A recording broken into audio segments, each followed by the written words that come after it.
안녕하세요. 결혼한 지 1년 만에 시댁하고 연을 끊게 된 30대 여성입니다. 그나마 남편은 제 편이라서 일단 이혼은 면했지만 그래도 여전히 속에서 우라가 치밀어 오르는 걸 견딜 수가 없네요. 친정 부모님도 살면서 이런 경우는 처음 보신다며 기가 막힌다고 이게 사기 결혼이 아니면 뭐가 사기 결혼이냐며 분을 삭히지 못하고 계시고요. 정말 남편만 아니면 고소라도 하고 싶은 심정입니다. 남편하고는 제 나이 31, 남편 나이 33의 지인의 소개로 만났습니다. 당시 저는 하나둘씩 결혼하고 출산하는 친구들을 보면서 조금씩 조바심을 느끼고 있었고, 남편은 시부모님께서 언제 결혼해서 자리 잡고 아버님 회사를 물려받을 거냐며 시쳇말로 하도 쪼아대셔서 나온 자리라고 했었죠. 아무튼 서로 사정이 어떻건 간에 만남 자체가 나쁘진 않았어요. 특히나 다른 건 몰라도 영화 이야기가 나왔을 땐 서로 시간 가는 줄 모르고 대화를 나눴을 정도니까요. 그리고 저희는 영화를 핑계로 누가 먼저랄 것 없이 다음 약속을 잡고 또 잡고 그렇게 만남을 이어가다가 자연스레 연인 사이로까지 발전할 수 있었습니다. 남편과 결혼 이야기가 나온 건 그렇게 사귀기 시작하고 꼬박 2년이 지났을 때였어요. 사실 남편과 만나기 시작하고 얼마 되지 않았을 무렵 아버님께서 뇌졸중으로 쓰러지셨는데 이후로 회복이 더뎌 온 가족이 많이 힘들어한다는 건 알고 있었거든요. 그러다 아버님께서 치매 증상까지 보이기 시작하신 이후로는 남편이 하루라도 빨리 결혼식을 올렸으면 하는 눈치였습니다. 온전한 정신이실 때 손주까지는 안겨드리지 못하더라도 최소한 아들이 장가가서 가정 꾸리고 사는 모습은 보여드리고 싶다면서 말이죠. 그리고 저도 그런 남편의 의견에 동의하였기에 그렇게 부부의 연을 맺기로 했네요. 결혼 준비를 하던 당시 저와 남편의 조건을 비교하자면 일단 저는 개인적으로 사업을 하고 있었던 반면 남편은 직장을 다니는 평범한 회사원이었어요. 그리고 그마저도 저는 대학을 졸업하자마자 사업을 시작한 반면 남편은 공무원 시험 공부만 4년 가까이 하다가 직장에 들어갔기에 실질적으로 돈을 벌기 시작한 건 3년 남짓밖에 되지 않았죠. 그리고 상황이 이렇다 보니 제가 모아둔 돈은 1억 가까이 되었던 반면 남편은 2천 정도밖에 가지고 있질 않았습니다. 그럼에도 불구하고 제가 남편과의 결혼을 결심했던 건 남편이 자기 입으로 먼저 그러더라고요.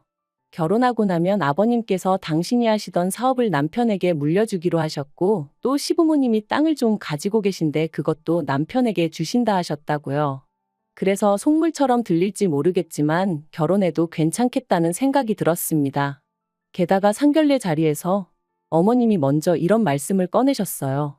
아들 장가 보내려고 모아둔 돈도 있고 없는 집안 아니니 걱정 안 해도 된다. 얼마나 당당하고 자신만만하게 말씀하시던지 친정 부모님도 그땐 더 뭐 따지고 자시고 할 것도 없겠다 싶으셨대요. 시댁에서 이래저래 돈이 있다고 하니 저는 남편에게 1억씩 준비해서 집을 하자 했습니다.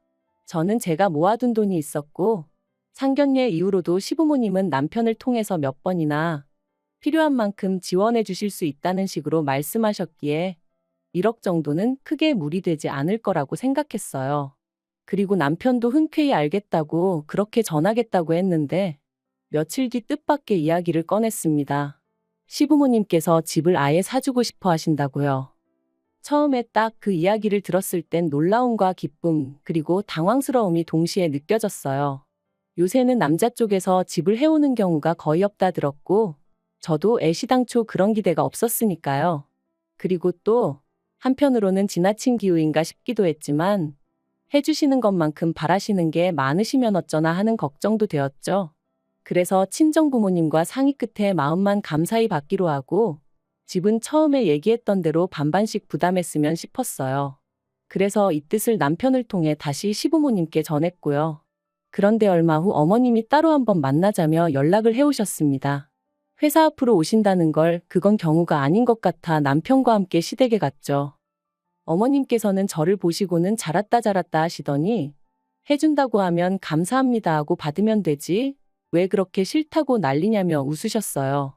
그리고는 여자는 원래 빈몸으로 시집와도 욕하는 사람 하나 없다며 그냥 빈몸으로 오면 된다. 우리 아들하고 결혼해주는 것만으로도 나는 고맙다 하셨죠. 그리고 아마 요새 이런 시어머니가 어딨냐고 제가 배가 불렀다고 생각하는 사람도 있을지 모르겠습니다만 제 입장에선 그다지 듣기 좋은 소리가 아니었어요. 빈몸으로 시집을 가고 싶다는 생각도 해본 적이 없었고 세상에 공짜는 없다고 시간이 갈수록 어머님의 과한 친절이 오히려 저를 불편하고 불안하게 만들었거든요. 그래서 저는 최대한 예의를 갖춰 어머님께 다시 한번 저와 저희 친정부모님의 의견을 전했습니다. 성인들이 만나서 가정을 꾸리겠다고 결정을 내린 만큼 스스로 책임을 지고 싶다. 물론 남편이 모아둔 돈이 많이 부족하다 보니 어머님 아버님께 도움을 아예 안 받을 수는 없는 상황이 맞다. 하지만 제 몫은 제가 감당하겠다. 그런데 저희 시부모님의 고집은 정말 보통이 아니셨습니다.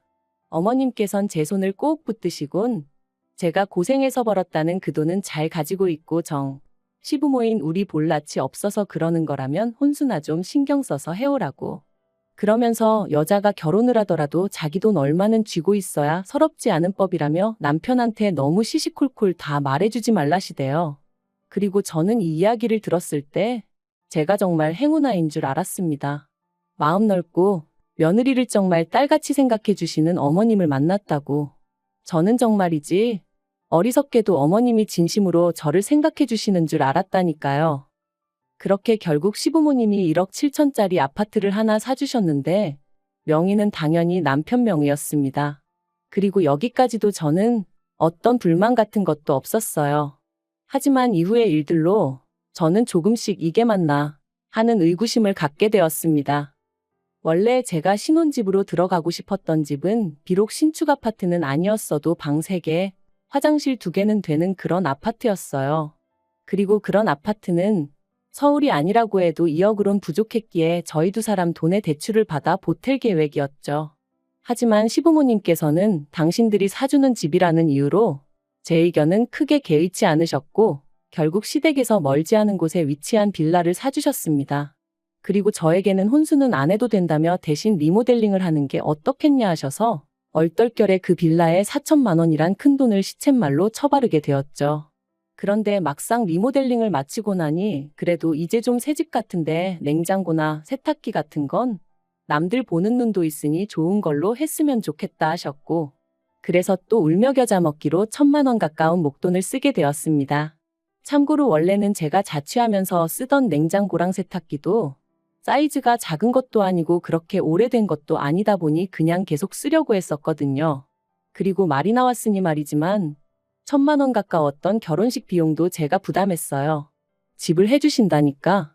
정말이지 지금 생각해보면 집 같지도 않은 거 하나, 그것도 공동명의로 받은 것도 아닌데 뭐가 그렇게 감사할 일이라고 이래저래 돈을 뜯겼는지 저도 모르겠습니다.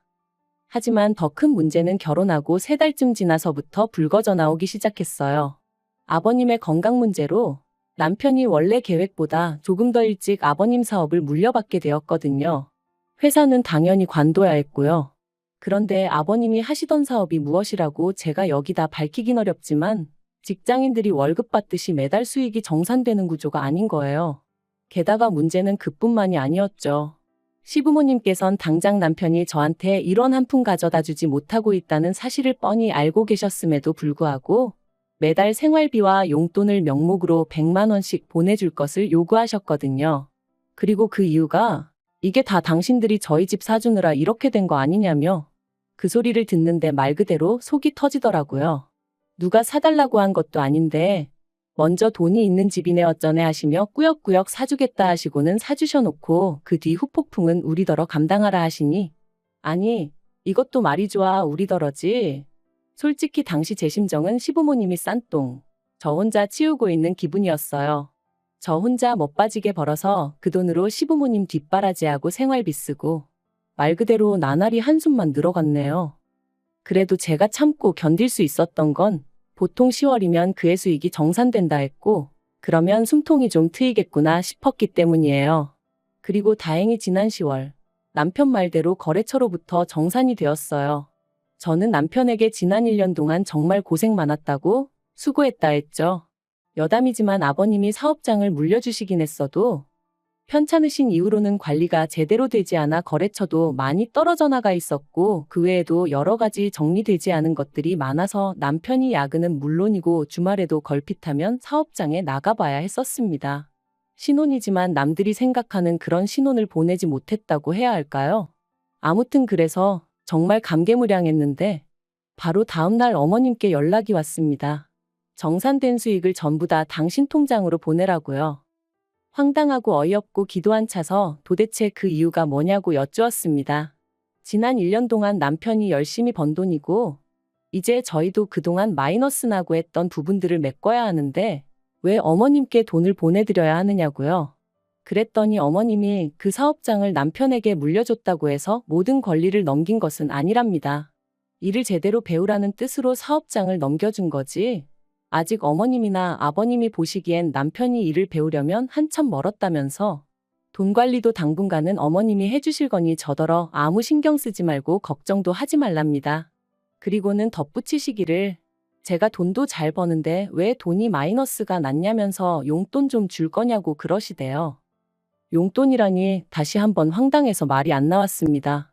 사업장을 물려받을 땐 분명히 어머님 아버님 두 분 다 남편을 전적으로 믿고 맡기시겠다며 상위 10% 안에 들 수 있게끔 키워봐라 어째라 그러셔놓고 이제 와서 용돈을 받으면서 일을 하라니 어떤 며느리가 수긍할 수 있었겠어요. 그래서 결국 더는 참을 수가 없던 제가 어머님께 말했습니다.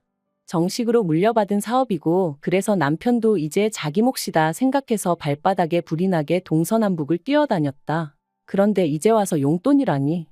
남편은 저와 이룬 가정의 가장이고 저는 그런 남편이 가장 노릇을 제대로 해주길 바란다.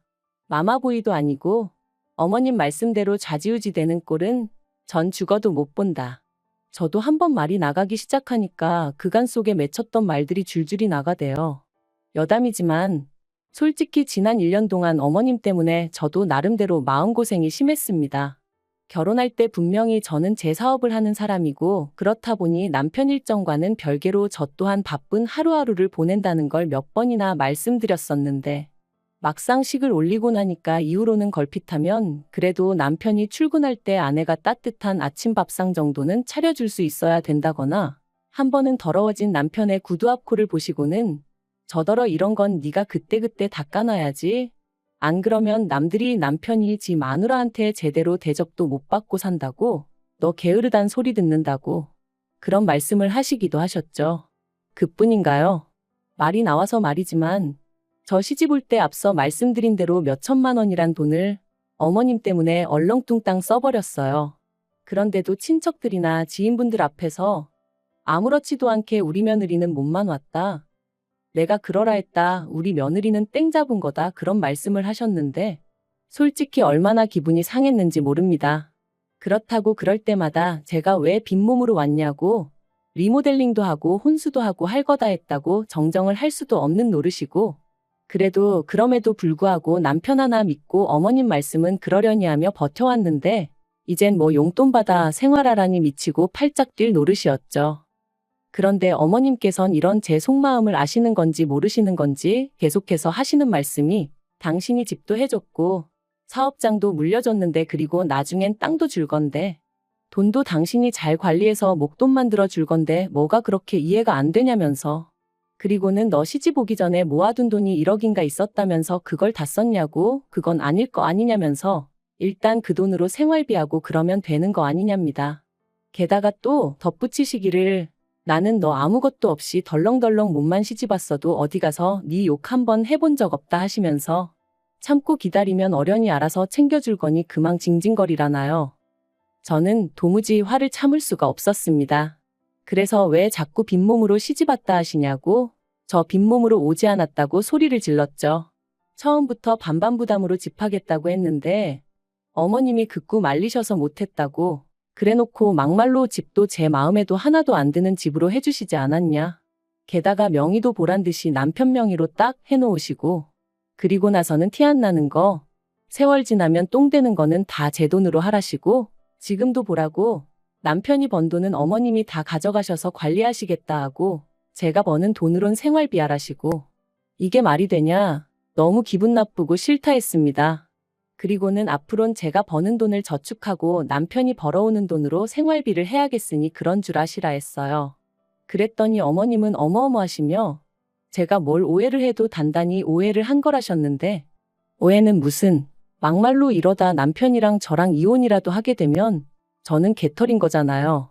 그 생각을 하니까 어머님이 어찌나 교활하고 야가 보이던지 한마디라도 더 나눴다간 제가 정말 이성의 끈을 놓치게 될지도 모르겠다 싶더라니까요. 그리고 그날 저녁 집에서 씩씩대고 있는데 남편이 들어왔습니다. 언뜻 남편 표정을 보니 벌써 어머님한테 뭘 들어도 들었구나 싶더라고요. 그리고 저는 순간 남편이 먼저 이야기를 꺼낼 때까지 기다릴까 하다가 쇳불도 단김에 빼랬다고 기왕 말 나온 거 앞으로 어떻게 할지 아예 결단을 내야겠다 싶었습니다.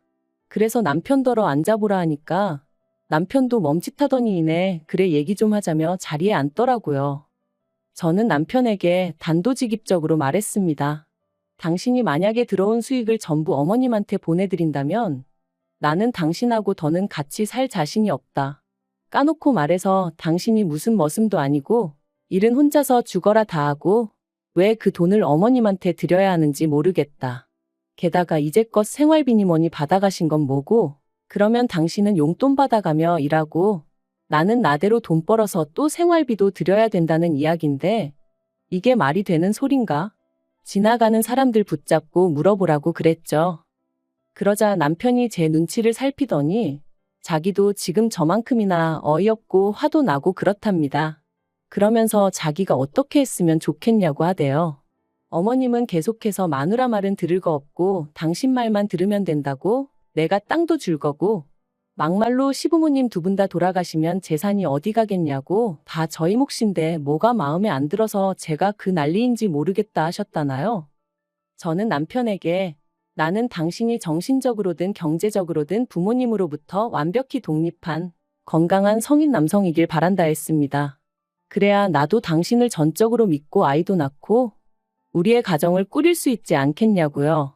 그리고 이렇게까지 이야기했는데도 당신이 내 말을 이해를 못하겠거나 못 따라주겠다 하면 난 우리 사이에 미래가 없다고 생각한다고 이쯤에서 정리하는 게 낫겠다 했죠.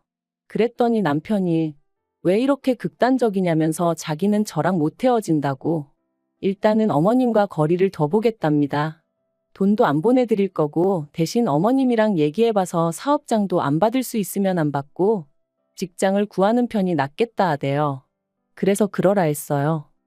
그리고 결국 지난주에 시부모님과 저희 부부가 만났습니다. 물론 아버님은 치매로 인해서 대화의 일부는 이해하셨다가 또 금세 까먹으시고 그래서 따지고 보면 어머님과 저희 부부만 이야기를 나눈 거긴 한데 아무튼 어머님은 남편이 사업장은 물려받지 않겠다, 땅도 받지 않겠다 하니까 어떻게 그럴 수가 있냐며 눈물을 보이셨습니다.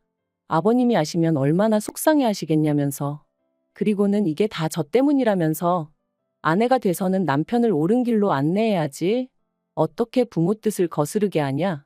내가 너 예쁘게 봐주려고 했는데 더는 안 되겠다. 너무 실망이다 뭐 그러시더라고요. 그래서 저도 어머님한테 이번 일로 실망 많이 했다 했어요. 그리고는 남편에게 어머님이랑 대화 잘하고 나오라고 하고 먼저 자리에서 일어났네요. 차에서 남편을 1시간쯤 기다렸을까? 남편이 저 멀리서 터덜터덜 걸어오는 게 보였습니다. 그리고 이내 차에 오르는 남편의 표정이 밝지만은 않더라고요. 제 마음도 편치 않았죠. 하지만 어떻게 하기로 했는지 물어보지 않을 수도 없고 한참 뜸을 들이다 얘기 잘했냐고 물었어요. 그랬더니 자기도 이번 일로 여러 가지 생각이 많았다며 저랑 약속한 대로 사업장은 안 받겠다 했다대요. 그러면서 당장 사무직인 직장을 구하기는 쉽지 않을 것 같아서 구직하는 동안 택배든 뭐든 되는 대로 일단 해보려고 하는데 괜찮겠냐 하길래 대답 대신 꼭 안아줬습니다. 뭐가 됐든 좋다고 어머님 아버님 그늘에서 벗어나 다시 예전처럼 당신의 능력을 보여달라 했죠. 그렇게 저는 다시 한번 남편을 믿어보기로 했습니다만 사실 마음이 완전히 놓인 것은 아니에요. 이후로 어머님은 계속해서 남편한테 너 아니면 누가 이걸 맞냐면서 연락을 해오시는 눈치셨거든요. 하지만 정말 어머님 아버님이랑 제대로 단판 짓고 수익에 대한 권리까지 완전히 가져온다는 말 그대로 법적인 조치까지 취해지지 않는다면 그런 껍데기뿐인 사업장 개나 줘버리라죠. 그리고 남편과는 별개로 저는 저대로 어머님과는 당분간 거리를 두고 살 생각입니다. 저희 부부가 꾸린 이 가정을 하나의 독립체로 봐주시지 않는 이상 어머님과의 갈등은 피할 길이 없어 보이니까요.